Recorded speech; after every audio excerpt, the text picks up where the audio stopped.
Bonjour à tous, cette vidéo porte sur l'écriture de programmes Python, le calcul de probabilité ainsi que le dessin de chaîne de Markov. Cet exercice s'appelle la souris et le fromage. Alors vous avez ici un plan à l'écran. Donc de quoi s'agit-il? Une maison de campagne comporte 4 pièces, un garage noté G, une chambre notée C, un séjour noté S et une cuisine notée F. F comme fromage. À l'instant t égale à 0, une souris se trouve dans le garage. Elle peut aller et venir dans chaque pièce en passant par les trous symbolisés par des flèches jaunes. Donc vous avez un passage pour chacune des pièces, mais on ne peut pas passer directement du garage à la cuisine. Toutes les minutes, il y a 50% de chances que la souris reste dans la pièce où elle est actuellement et 25% de chances que la souris passe dans une pièce voisine.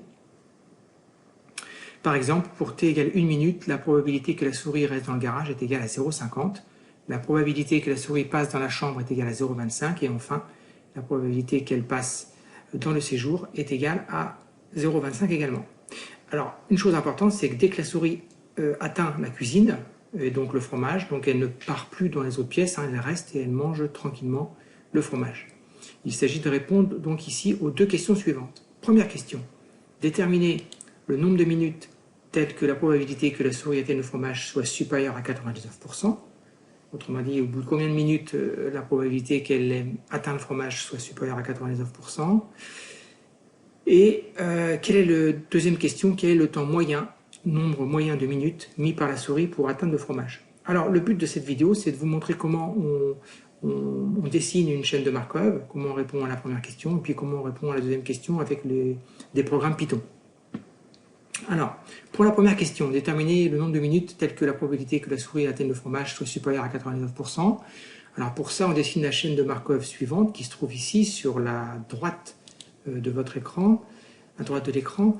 Alors j'ai reporté ici le schéma pour vous expliquer comment ça marche. Alors comment on fait pour dessiner une chaîne de Markov? On commence par dessiner les 4 états possibles, alors, qui sont en fait les 4 probabilités. Ici c'est la probabilité d'être dans l'état que la souris soit dans le garage, ici la probabilité que la souris soit dans la chambre, ici la probabilité que la souris soit dans la cuisine, donc F, et ici, enfin la probabilité que la souris soit dans le séjour. Alors, comment fait-on pour mettre les pondérations?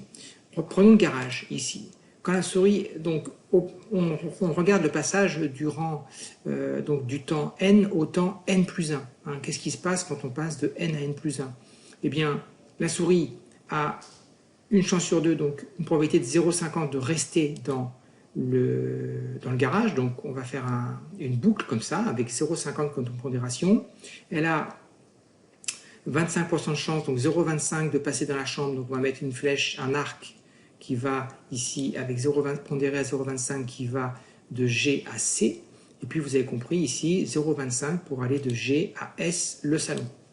Voilà donc pour cette pondération-là. Et on continue avec les autres. Je vais faire la chambre. Pour la chambre, il y a une chance sur 2, donc 0,50, on va mettre une boucle pour que de l'état du temps n au temps n plus 1, eh bien, on a 0,50% de chance de rester dans la chambre, que la souris reste dans la chambre. Elle a 0,25, une probabilité de 0,25, donc 50% de chance, j'ai dit, hein, donc une probabilité de 0,50, et ici 25% de chance, donc proba de 0,25 pour aller de la chambre au fromage, donc la cuisine. Et puis, elle a une probabilité de 0,25 de revenir dans le garage. Donc vous voyez, il y a deux arcs, un arc qui va du garage à la chambre et un arc qui va de la chambre au garage. Même chose pour le séjour. Hein. Pour la cuisine où il y a le fromage, eh bien quand la souris est dans le fromage, quand la souris atteint le fromage, pardon, eh bien il y a 100% de chance qu'elle reste dans la cuisine où il y a le fromage. Hein. Donc il y a une boucle avec un 1. Il n'y a aucune flèche en fait qui ne part du plot F, cuisine. Voilà. Voilà donc pour la chaîne de Markov. Alors, cette chaîne de Markov, elle est importante parce qu'elle permet ensuite d'écrire ce qu'on appelle une matrice de transition M. Donc le vecteur colonne x0 donc, comporte dans l'ordre des probabilités probabilité d'être dans le garage, probabilité d'être dans la chambre, probabilité d'être dans la cuisine et probabilité d'être dans le séjour. Alors, je l'ai appelé M et je l'ai appelé K après, donc c'est une petite erreur. Hein. Il faudra que je le modifie. Je vais mettre K ici, hein, la matrice de transition K. Alors, ici, matrice de transition K, eh bien, comment fait-on pour avoir les composantes, pour écrire les composantes sans se tromper? Eh bien, on va regarder en fait les composantes en ligne. Alors, la première ligne correspond à la probabilité P de G. Alors, comment je vais l'écrire? Je vais regarder tout ce qui entre dans la bulle G et le mettre en conséquence, donc dans le sens G, C, F et P et S. Alors, ici, pour la première ligne de cette matrice de transition, eh bien ici on a 0,50 effectivement. Au passage du rang n, donc du temps t au temps t plus 1 ou de minute m à la minute m plus 1, eh bien on a 0,50 ici pour donc p de g, p à l'indice n plus 1 est égal à 0,50 p à l'indice de n. Effectivement, il y a une chance sur deux qu'on reste dans le garage. Le 0,25 ici, c'est le 0,25 qui vient, on est en deuxième ligne, donc c'est C, c'est le 0,25 qui vient de la bulle C. Donc on a 0,25 fois la probabilité d'être dans la chambre. Et puis 0 ici, mais effectivement 0 ici parce que il n'est pas possible de venir depuis la cuisine, F. Et enfin 0,25 qui correspond à S, le séjour, effectivement, il y a une flèche qui va de séjour à la bulle garage. Autrement dit, qu'est-ce qu'on fait? Si on veut un moyen mnémotechnique, eh bien on regarde toutes les flèches qui arrivent dans la bulle G. Il y en a 3, dont une qui part de G qui revient dans G. Donc il y aura 3 composantes et vous regardez à chaque fois dans l'ordre G, C comme chambre, F comme fromage et S comme séjour. Deuxième ligne, alors on a 0,25. Pourquoi? Parce que dans la deuxième ligne, ça correspond à la bulle chambre. Donc dans la deuxième ligne, on a 0,25 parce qu'on a 0,25 qui vient du garage. Donc on a 0,25 sur la première colonne de la deuxième ligne. 0,50, ça correspond à C, la chambre. Ben on a une chance sur deux, donc 0,50 quand on est dans la chambre, de rester dans la chambre. Et puis on n'a aucune autre flèche qui arrive dans la bulle C chambre, effectivement, ni de la part de F, ni de la part du séjour, parce qu'on ne peut pas aller directement du séjour à la chambre, ni de la cuisine à la chambre, puisque une fois que la souris est dans la cuisine, elle y reste. Troisième ligne, parce qu'en fait, on m'a déjà fait remarquer que la somme des probabilités de chaque ligne n'est pas égale à 1, effectivement. Dans la deuxième ligne, ça fait 0,75, et dans la troisième ligne, ça fait 1,50. Et ça fait 0,75 dans la dernière, donc effectivement la somme des probabilités des lignes n'est pas égale à 1. Alors troisième ligne, ça correspond au fromage, donc à la bulle F. Alors il n'y a rien qui vient de G, donc on a 0 ici, il n'y a pas de probabilité qui vienne de G. On a 0,25, c'est le deuxième, c'est la chambre, effectivement on a 0,25, probabilité de 0,25 d'être, quand on est dans la chambre, d'aller dans F, la cuisine. 1, effectivement, quand on est dans la cuisine, eh bien on y reste. Et puis 0,25 qui vient de S, le séjour. Effectivement, quand on est dans le séjour, on a 0, la probabilité est égale à 0,25 d'arriver dans la cuisine. Dernière ligne correspond au séjour. Alors, dans le séjour, il y a 0,25 qui vient de la bulle G, donc 0,25 sur la première colonne, puisque la première colonne, ici c'est G. On a 0 et 0 correspondant à chambre et à F. Effectivement, on ne peut pas venir ni de la chambre ni de la cuisine. Et puis 0,50 qui correspond au fait que quand on est dans le séjour, on a une chance sur deux d'y rester. Voilà, pour la matrice de transition. Alors comment ça marche ensuite? Eh bien, xn plus 1, la valeur de ce vecteur colonne x au temps n plus 1, c'est k puissance n fois la valeur de ce vecteur x au temps 1, alors au temps 0, donc à temps initial, Alors, temps initial, on est 1, 0, 0, 0. Pourquoi? Parce qu'on a 100% de chance d'être dans le garage, 0% de chance d'être dans la cuisine, 0% de chance d'être dans le... pardon, je reprends. 100% de chance d'être dans le garage, 0% de chance d'être dans C, donc la chambre, 0% de chance d'être dans F, donc la cuisine, et 0% de chance d'être dans S, donc le séjour. Alors j'ai fait quelques petits calculs des premières valeurs. Si on regarde la troisième ligne, vous voyez au départ, il y a 0% de chance d'être dans la cuisine au bout d'une minute. Il y a la probabilité donc égale à 0,125 d'être dans la cuisine au bout de 2 minutes. Probabilité égale à 0,25 d'être dans la cuisine au bout de 3 minutes. Voilà, donc pour cette chaîne de Markov avec la matrice de transition associée, il nous reste maintenant à écrire le programme Python. Alors le programme Python, l'idée ici de cette vidéo, c'est de le commenter. Donc énigme, souris, fromage, probabilité Markov. L'idée c'est de le commenter. Alors comment j'ai fait? Déjà j'ai défini une fonction qui nous servira après. Elle s'affiche en bleu. C'est une fonction qui on donne en paramètre le nombre n de minutes et la fonction renvoie la valeur donc des probabilités d'être dans le garage, chambre, cuisine et séjour au bout de n minutes. Voilà. Donc ça sera bien après pour afficher des valeurs particulières de probabilité. Ensuite, j'ai entré la matrice M que j'ai appelée K dans le document Word. Donc je rentre les différentes valeurs que vous avez vues tout à l'heure à l'écran. Et puis je rentre la matrice initiale P qui vaut 1, 0, 0, 0. Ensuite, le programme est extrêmement simple. Il tient en 3 lignes.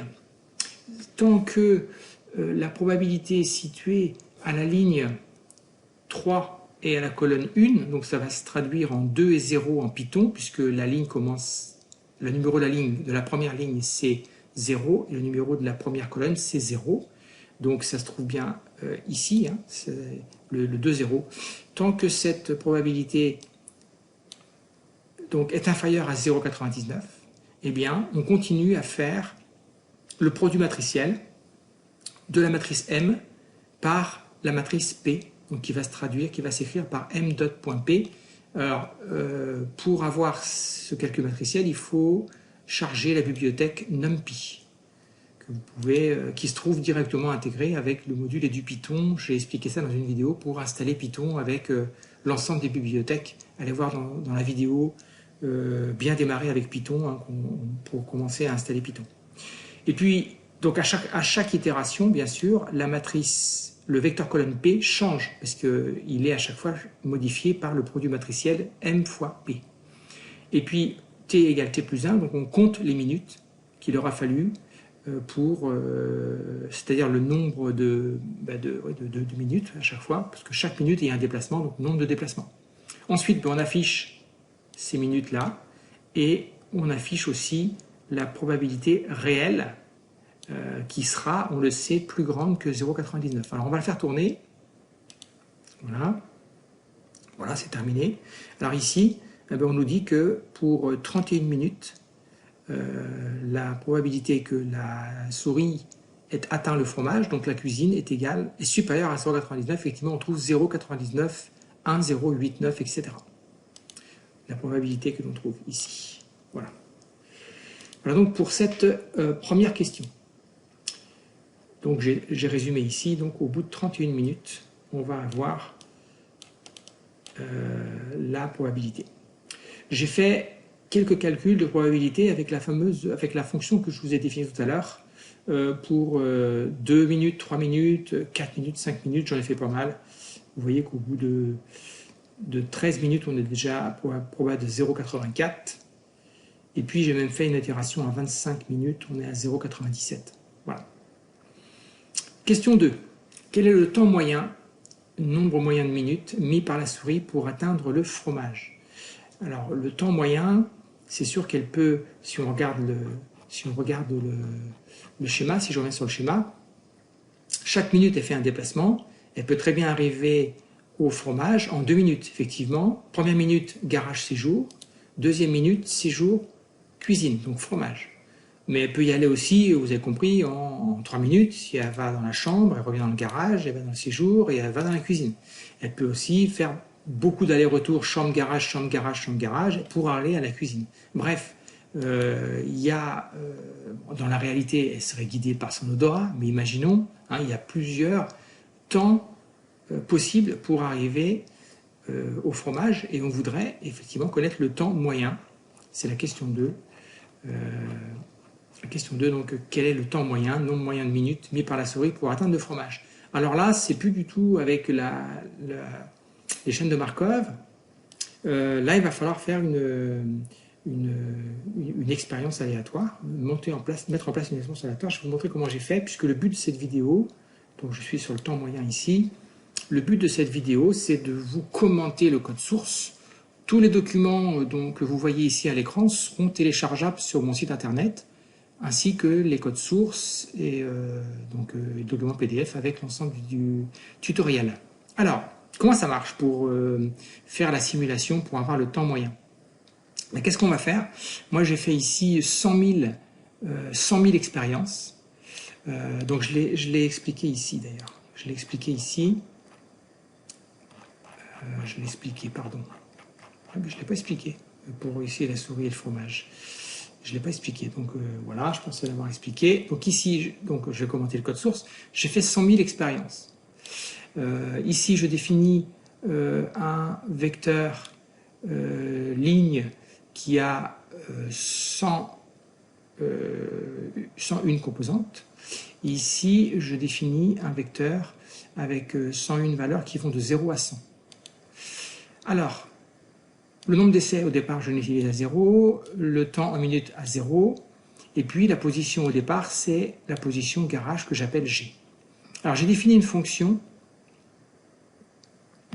qui s'appelle mouse move, donc mouvement de la souris.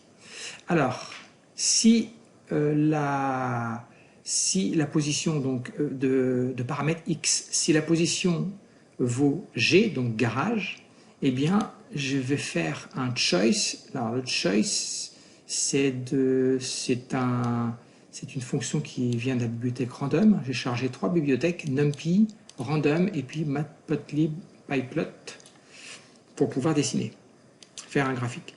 Alors, si la souris est dans le garage, eh bien, elle a une chance sur 2 de rester dans le garage. Donc finalement, pour faire la simulation de ça, j'ai utilisé la fonction de choice. Alors c'est quoi la fonction de choice? Elle choisit parmi les 4 éléments là, elle choisit de manière uniforme, loi uniforme, elle choisit au hasard elle fait un choix parmi ici les 4. Hein. Donc comme je lui donne 2 fois le garage parmi 4, ça revient à une chance sur 2 qu'elle choisisse garage. Et comme j'ai mis une seule fois chambre, et une seule fois séjour, eh bien, il y a une chance sur 4, donc 0,25, 0,25.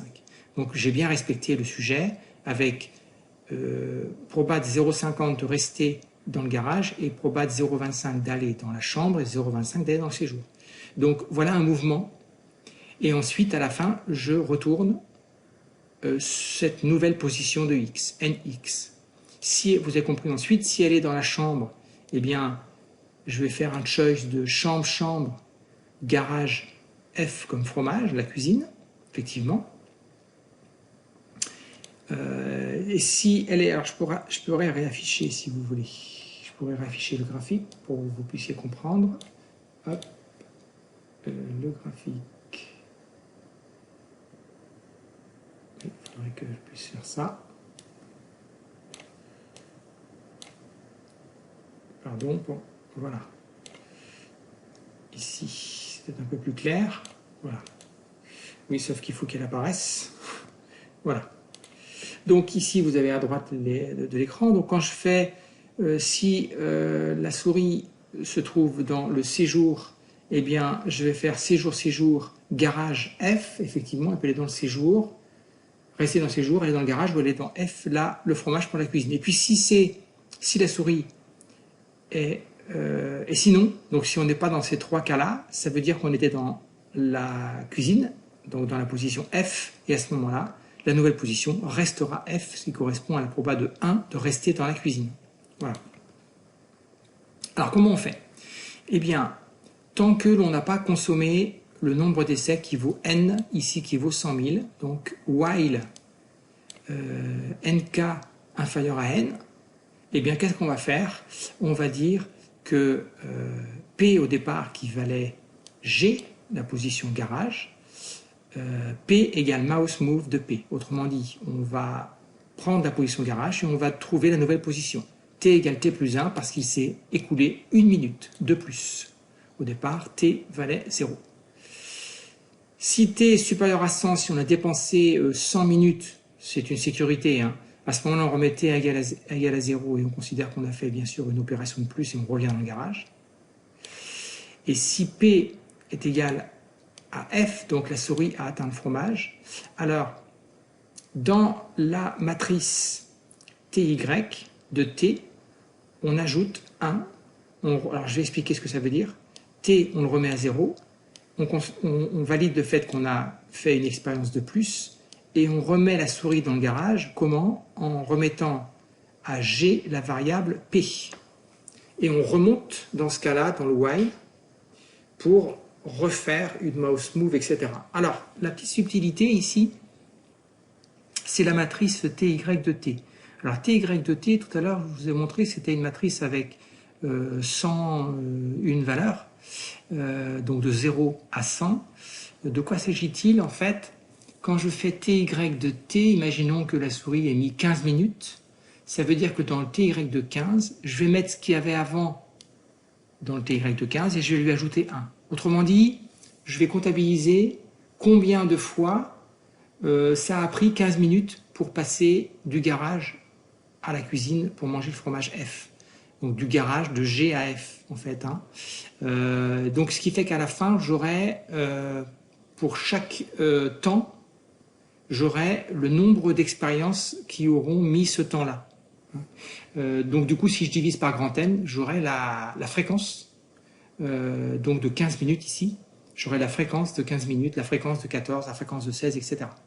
Donc ici, le temps moyen, eh bien, ça va être la somme des Tx fois Ty sur n. Alors ça veut dire quoi la somme des Tx fois Ty? Tx, c'est les différents temps, donc ça va être 0, 1, 1 minute, 2 minutes, 3 minutes jusqu'à 100 minutes. Multiplié par les TY, et bien les TY, ça va être effectivement, comme je viens de dire, le temps pour 15 minutes, le temps pour 16 minutes, etc. Donc si je fais la somme des TI, des TX fois TY, et bien j'ai en fait l'ensemble des produits des temps fois les nombres d'expériences divisé par grand N, ça donne donc le temps moyen.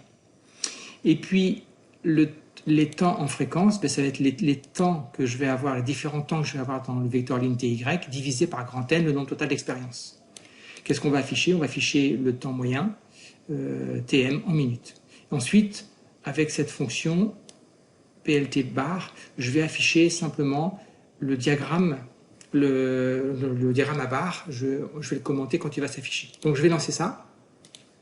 Voilà.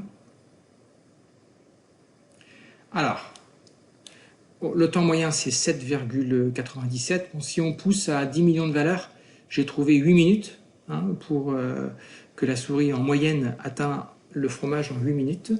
Et puis ici, ben, j'ai un diagramme. Alors, ce n'est pas une courbe de Gauss. Hein. C'est, je répète, en abscisse, on a les différents temps en minutes.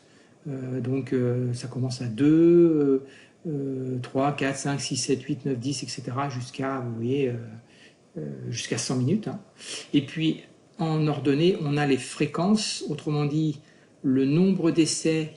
Par exemple, je reprends l'exemple de 15 minutes. Hein, pour 15 minutes, on a le nombre d'essais qui ont duré 15 minutes divisé par le nombre d'essais total.